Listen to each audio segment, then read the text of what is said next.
أعوذ بالله من الشيطان الرجيم بسم الله الرحمن الرحيم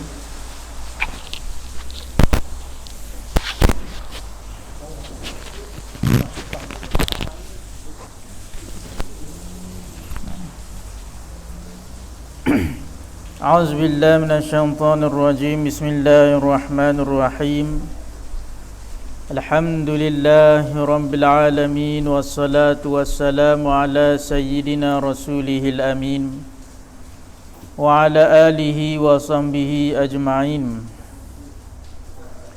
سبحانك لا علم لنا إلا ما علمتنا إنك أنت العليم الحكيم ولا حول ولا قوة إلا بالله العلي العظيم أما بعد.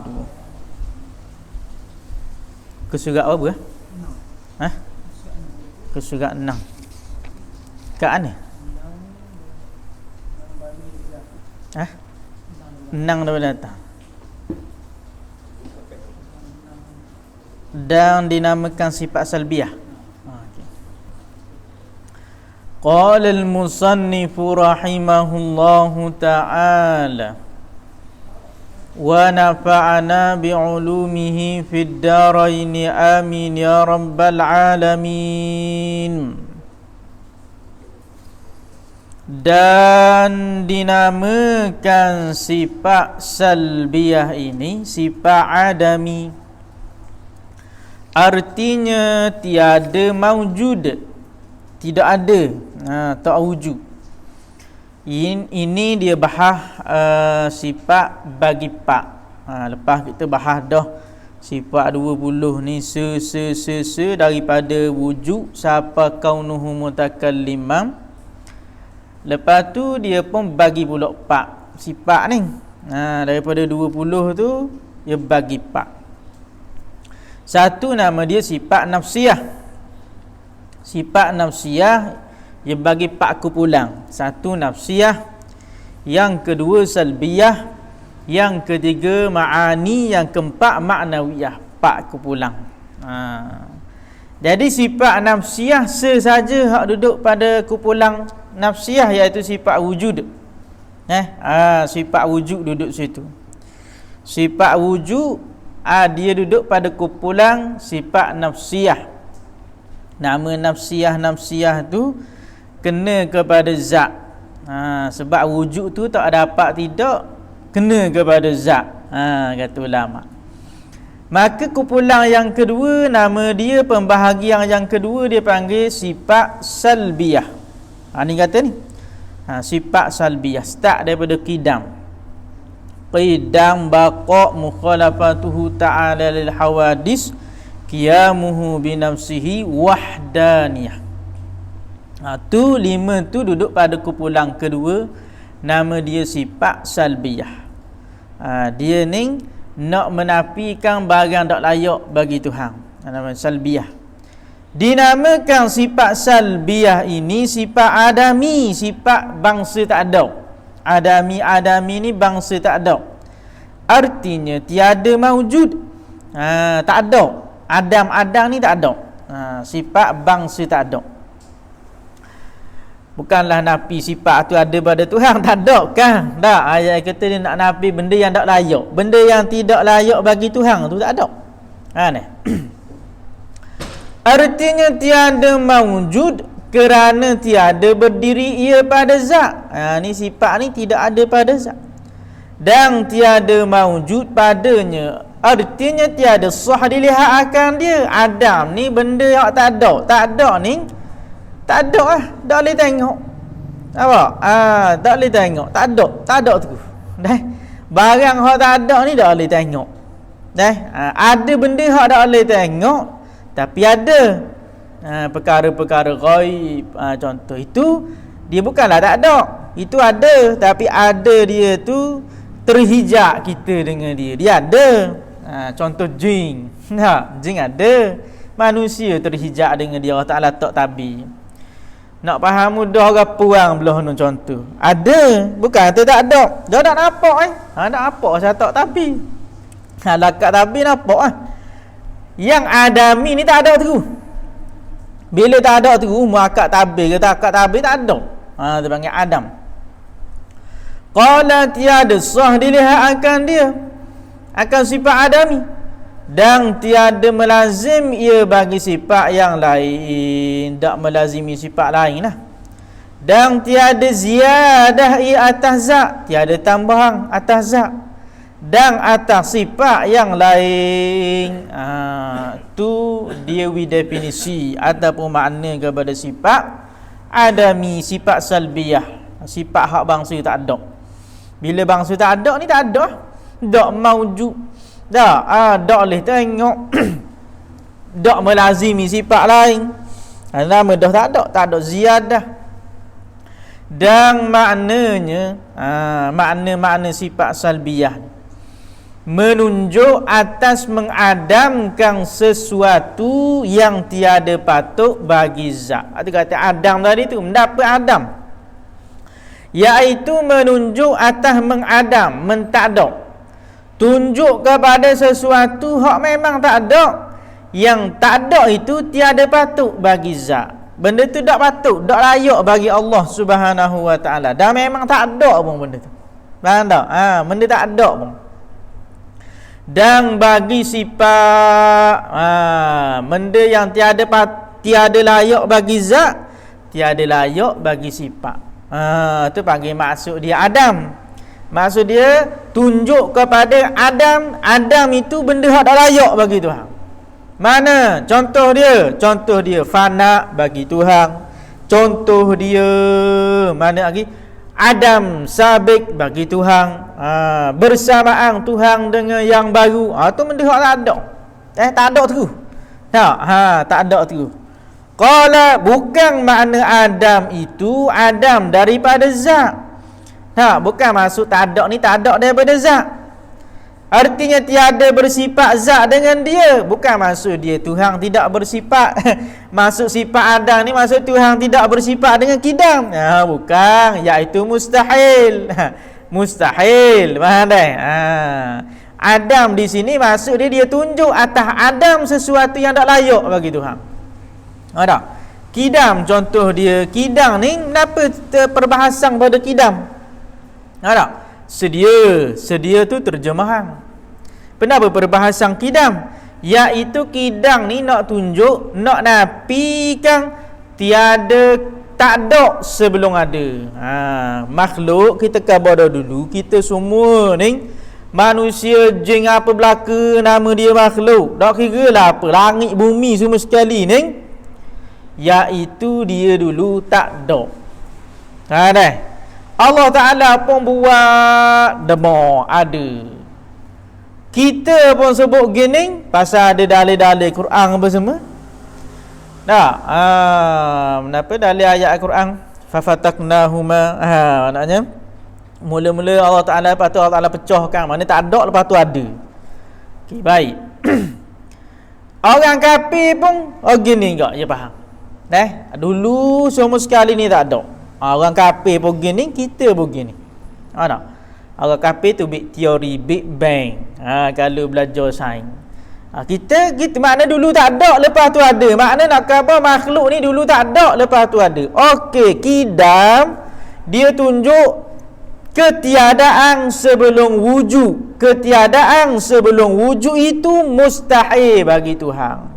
Maka kidam menafikan ketiadaan sebelum wujud. Dalam bahasa tauhid panggil, istilah tauhid panggil adam sabiq, iaitu ketiadaan sebelum wujud. Nak tunjuk tu lah, itulah tak ada bagi Tuhan. Itulah bangsa Adam bagi Tuhan. Padahal bukanlah dia kata makna Adam itu Adam sifat kidam pada Tuhan. Bukan. Dia kata mustahil. Mustahil kerana kufur orang yang menafikan sifat salbiyah yang qadim dengan ijma' ulama. Bukan nak nafi sifat kidam sampai ke wahdaniyah tadi tu bagi Tuhan. Dah nak nafikan, nak mengadamkan, tunjuk kepada sifat Adam yang tidak layak bagi Tuhan. Okey. Qala habis. Habis dah. Dan makna sifat ma'ani. Okey, kumpulan nombor 3. Nombor satu, kumpulan nombor satu sifat nafsiyah. Satu saja sifat dia, nama dia wujud. Kumpulan nombor dua, pembahagian nombor dua, nama dia salbiyah. Start daripada qidam sampai ke wahdaniyah. Kalau ada buku rajin kita tulis nafsiyah, wujud. Lepas tu salbiyah, tulis pula qidam baqa' mukhalafatuhu lil hawadis qiyamuhu bi nafsihi wahdaniyah. Ma'ani, ma'ani qudrah, iradah, ilmu, hayah, sama', basar, kalam.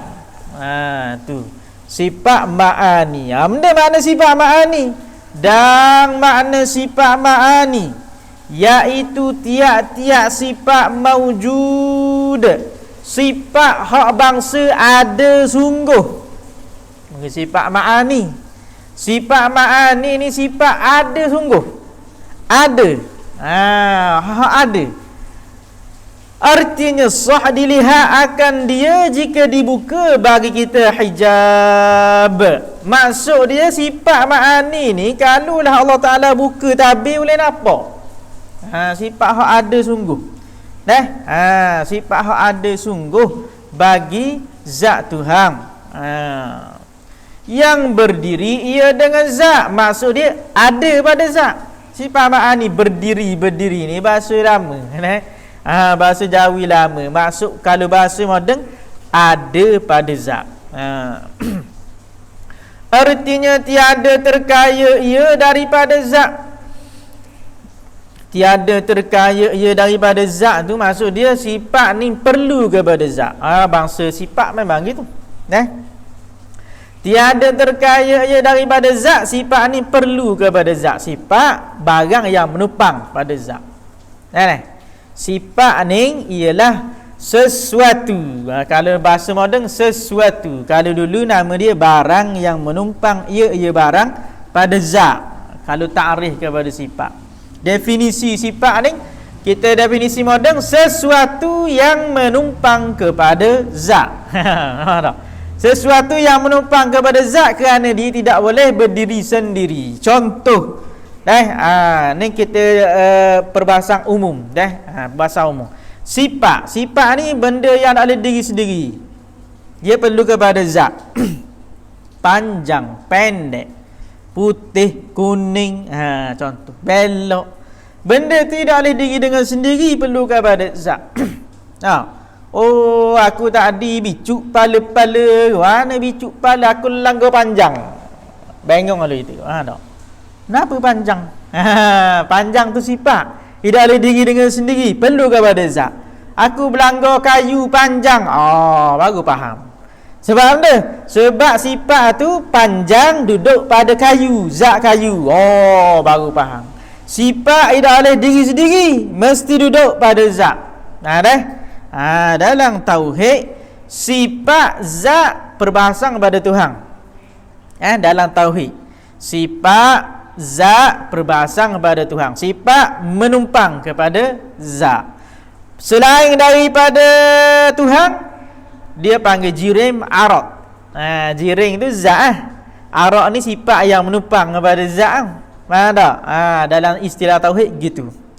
Sifat dengan zat itu khusus bagi Tuhan dalam istilah tauhid. Bagi makhluk selain daripada Tuhan, ia panggil jirim, arad. Arad ni bangsa yang menopang kepada jirim. Okay. Terkaya ia daripada, tiada terkaya ia daripada zat. Maksud dia sifat ma'ani perlu kepada zat. Zat kepada zat Tuhan. Dan ziyadah atas zat. Ziyadah atas zat ni selain daripada dia tu semata-mata sifat, dia ada tambahan lain. Orang panggil ta'alu atau panggil fungsi lain. Sifat ma'ani ni selain daripada dia tu semata-mata sifat, dia juga ada fungsi lain. Kalau nak mudah faham. Contoh kita gambar tadi, panjang, pendek, putih, hitam. Itu semata-mata sifat yang duduk pada zat. Zat kita. Ini perbahasan kita. Pendara panggil mamak tu putih. Mamak putih. Sifat putih tu semata-mata duduk pada mamak. Ada panggil semata-mata duduk pada mamak. Mamak seorang mamak ada mulut. Contoh. Tak, mamak ni ada mulut contoh. Sifat mamak ada mulut. Mamak hak anusia, mamak ni ada mulut panggil. Mulut selain daripada sifat kepada mamak, dia ada fungsi lain. Nama fungsi dia boleh cakap. Faham tak? Tu maksud dia nak khabar. Selain semata-mata ada pada zat, dia juga ada ziyadah, ada tambahan. Itu kalau makhluk. Maka di sini kata sifat ma'ani, selain semata dia itu berdiri ia pada zat, dia juga ada ziyadah atas zat. Ada ziyadah, ada tambahan atas zat yang mewajib ia bagi zat akan bahawa bersifat ia dengan sifat ma'nawiyah. Bila ada sifat ma'ani, akan ada sifat ma'nawiyah, keadaan. Qudrah, berkuasa. Bila ada sifat berkuasa, ada sifat ma'nawiyah, keadaan Tuhan yang berkuasa. Keadaan Tuhan yang berkuasa. Keadaan tu sifat ma'nawiyah. Sebab ada sifat ma'ani, kan ada sifat qudrah. Faham tak? Qala, dan makna sifat ma'nawiyah. Habis sifat ma'ani, bahas pula sifat ma'nawiyah. Sifat ma'nawiyah ni bahagian nombor 4. Nafsiyah, salbiyah, ma'ani, ma'nawiyah. Ma'nawiyah kaunuhu, keadaan. Start kaunuhu. Kaunuhu qadiran, siapa kaunuhu mutakalliman. Itu sifat ma'nawiyah. Start daripada kaunuhu qadiran, siapa kaunuhu mutakalliman. Dan makna sifat ma'nawiyah iaitu tiap-tiap sifat yang sabit bagi zat.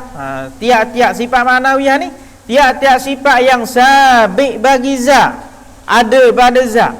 Selama-lama ada zat bersifat dengan sifat ma'ani. Kerana ada sifat ma'ani, maka ada sifat ma'nawiyah. Dan lebih ia atas sifat ma'ani. Ada melazimi ia.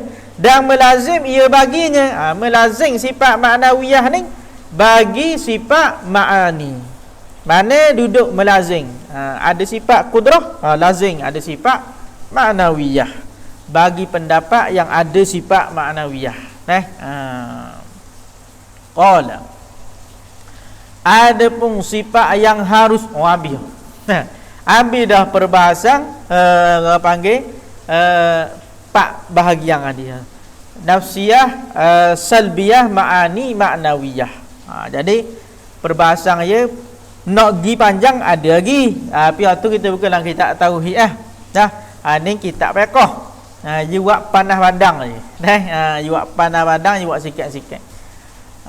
Qala, dan ada pun sifat yang harus. Ada pun sifat yang harus. Lagi bahas pula sifat, ada sifat yang harus bagi Tuhan. Mana ada sifat wajib, sifat mustahil, ada sifat harus.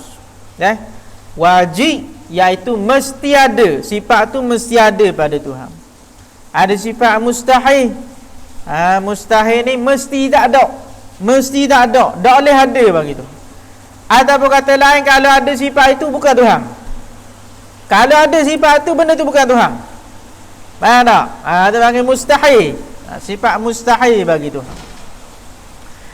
Sifat harus makna sah pada akal, ada dengan tak ada. Tu harus.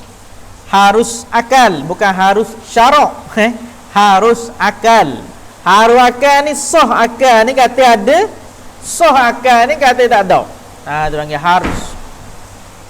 Ada pun sifat yang harus pada zat Allah Ta'ala, yang wajib atas tiap-tiap mukallaf mengenal akan dia akan sifat harus. Harus sifat pada zat Allah Ta'ala yang wajib atas. Wajib atas ni syarak menghukumkan wajib. Maksud dia wajib atas, wajib barang yang jika dibuat ia dapat pahala, jika ditinggal dapat dosa. Itu wajib syarak. Kalau buat boleh pahala, tak buat boleh dosa. Di sini syarak mewajibkan kita kena tahu sifat harus bagi Tuhan. Kita kena tahu sifat wajib bagi Tuhan. Kita kena tahu sifat mustahil atas Tuhan. Kita kena tahu sifat harus pada Tuhan. Syarak suruh tahu tu. Pasal apa kena tahu? Supaya baru dipanggil kenal Allah Subhanahu wa taala. Bagi orang awam. Tak, bagi orang awam kena tahu. Ni. Setakat 21. 41.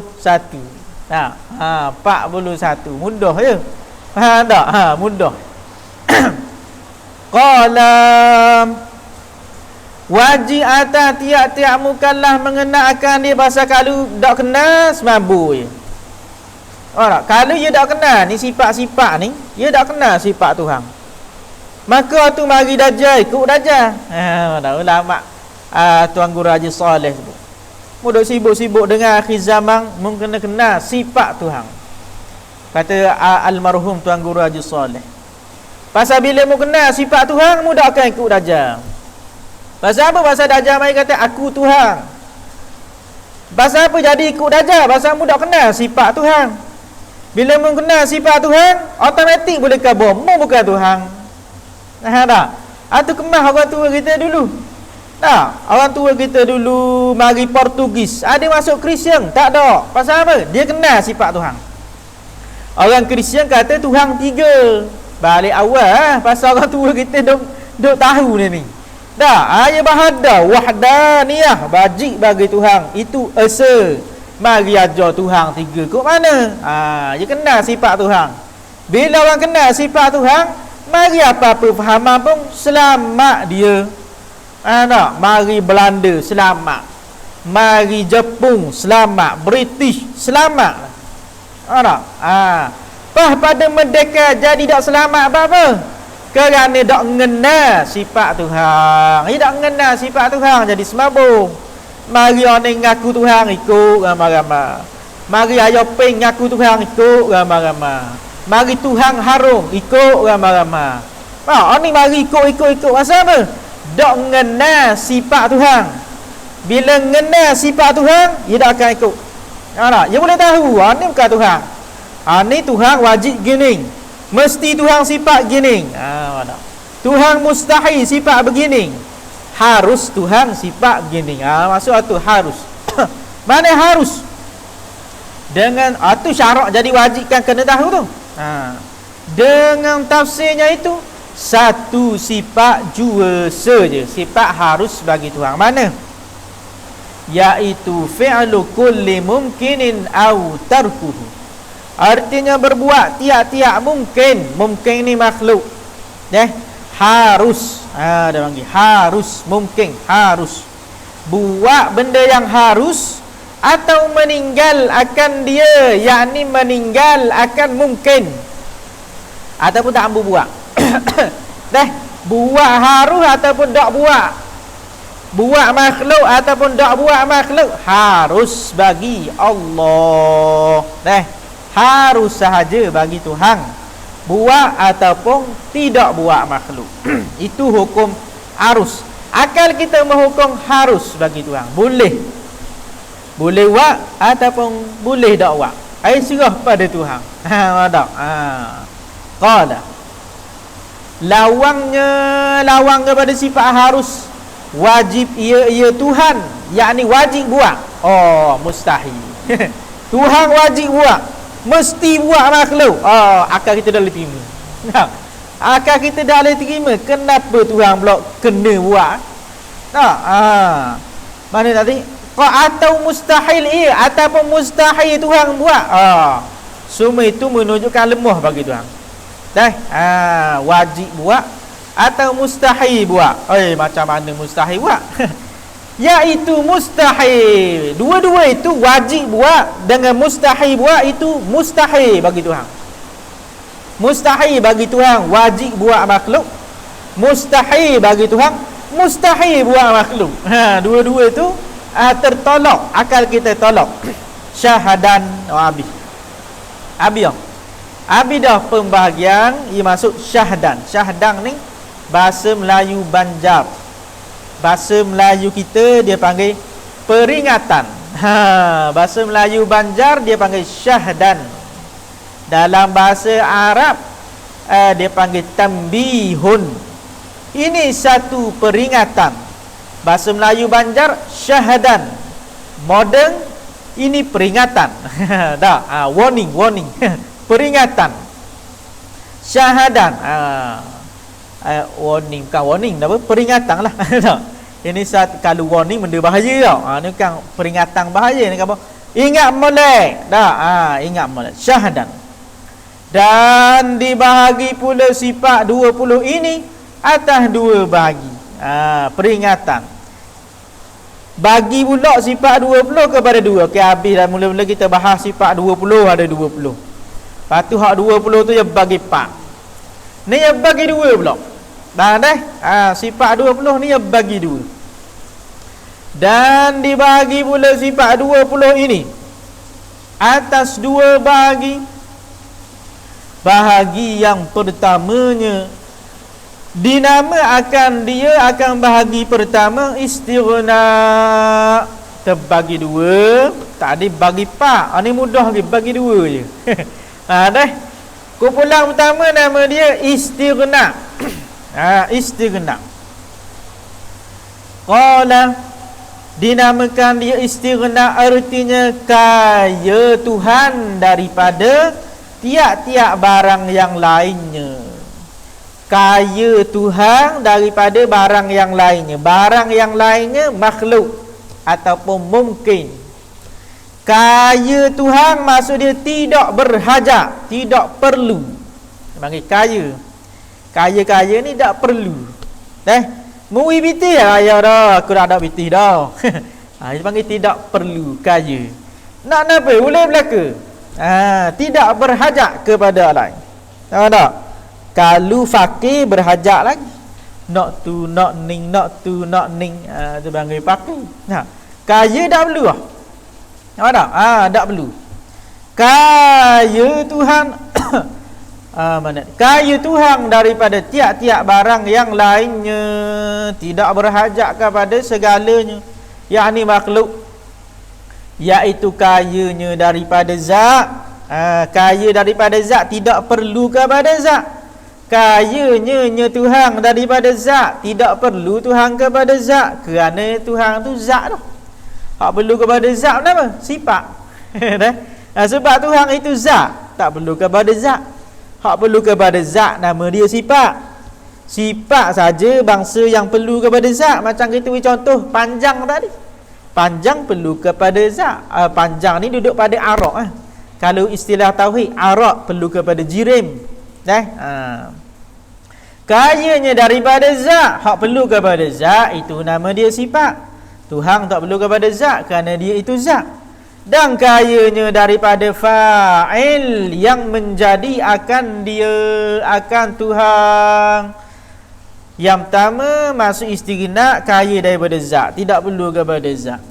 Yang kedua istighna maksud dia kayanya daripada fa'il yang menjadi akan dia, iaitu tidak perlu kepada pembuat. Pembuat yang menjadi akan dia Tuhan tak perlu. Pasal apa? Pasal dia qadim. Kerana Tuhan itu qadim. Kita dah bahas qadim tu apa? Nafi tak ada sebelum ada. Tak ada, lepas tu ada, baru tanya siapa buat. Tak, dulu tak ada. Tak ada, mari-mari congok ada surai. Baru orang tanya, "Paya wak surai?" Mana yang ada ni? Tak. Paya wak. Sebab tak ada, lepas tu ada. Baru tu baik siapa buat. Kalau ada dah, orang dah tanya siapa buat. Tak. Pasal tahu dah ni ada tanya siapa buat dak. Dah pasal tahu dah. Tahu tak? Tapi makhluk tetap kena tanya, paya buat. Pasal nama dia makhluk. Tuhan tak ada. Tak ada. Tidak perlu kepada pembuat kerana dia qadim. Ataupun kalau lagi benar siapa buat, kita sebut sokmo-sokmo dah. Pasal jumpa perbincangan dia kena ulangkan lagi. Pasal kita ni nama manusia. Manusia ni manusia, barang yang lupa. Nama manusia. Manusia ni orang yang lupa. Jadi kita ulang. Kalau ingat dah je jadi ingat mula. Bapa dah boleh tanya siapa cipta Tuhan.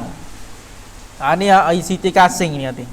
Siti Kasing kata siapa cipta Tuhan? Tuhan ni buat orang dah siapa buat je. Siti Kasing tanya kan? Tak, Tuhan ni buat belaka makhluk, siapa cipta Tuhan? Buah Siti Kasing. Saya pernah tanya ustaz, lalu ustaz tu kata jangan tanya soalan tu, itu bahaya soalan. Jadi tak puas hati dengan jawapan ustaz tu. Bapa tak boleh tanya. Tak. Jadi dia pun bahas sama-sama ya. Tak. Tanya ustaz tu tak jawab, dia kata jangan tanya je. Tak.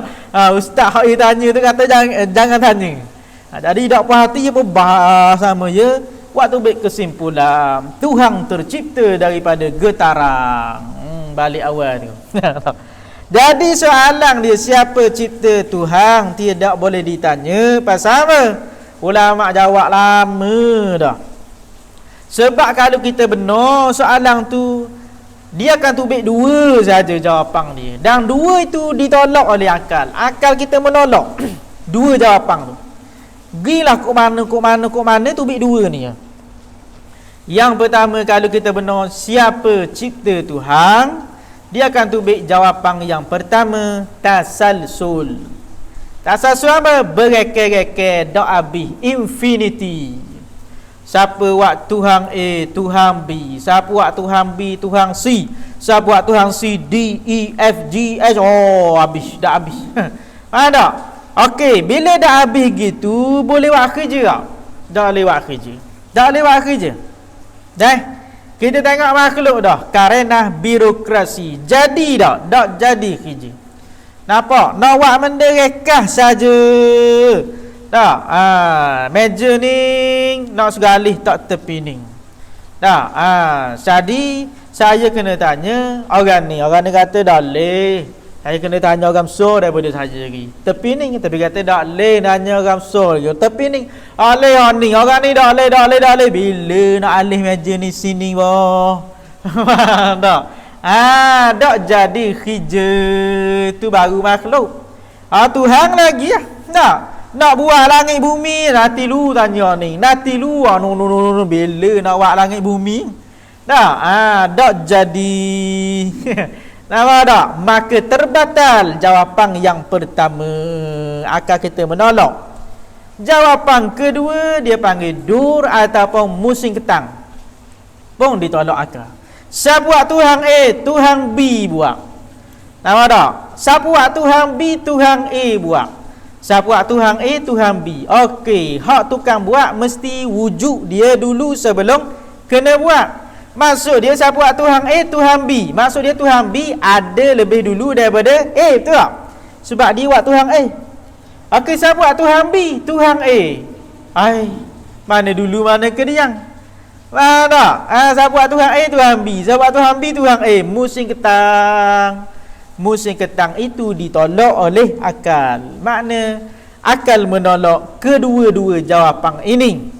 Maka siapa cipta Tuhan tidak dibatalkan soalan tersebut kerana hanya tubik dua tu ya.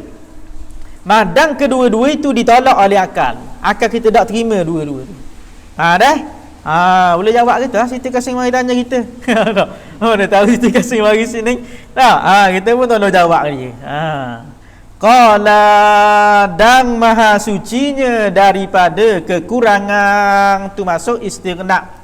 Dah kaya daripada zat, kaya daripada pembuat dan maha suci daripada kekurangan. Tidak ada kekurangan bagi Tuhan. Artinya tiada berkehendak. Tu kita bahas pula pada minggu akan datang. Wallahu a'lam. Pasal berhenti kat stesen je dah. Masuk sikit lagi jadi panjang pula. Wallahu a'lam. Bismillahirrahmanirrahim. Alhamdulillah rabbil alamin wassalatu wassalamu ala sayyidina rasulihil amin. Allahumma anfa'na ma 'allamtana wa 'allimna ma yanfa'una rabbana zidna ilma. Rabbana atina fid dunya hasanah fil akhirati hasanah wa qina azaban nar. Wa sallallahu ala sayyidina Muhammad wa ala alihi wa sahbihi wasallam. Walhamdulillahi rabbil alamin. Qabbalallahu minkum.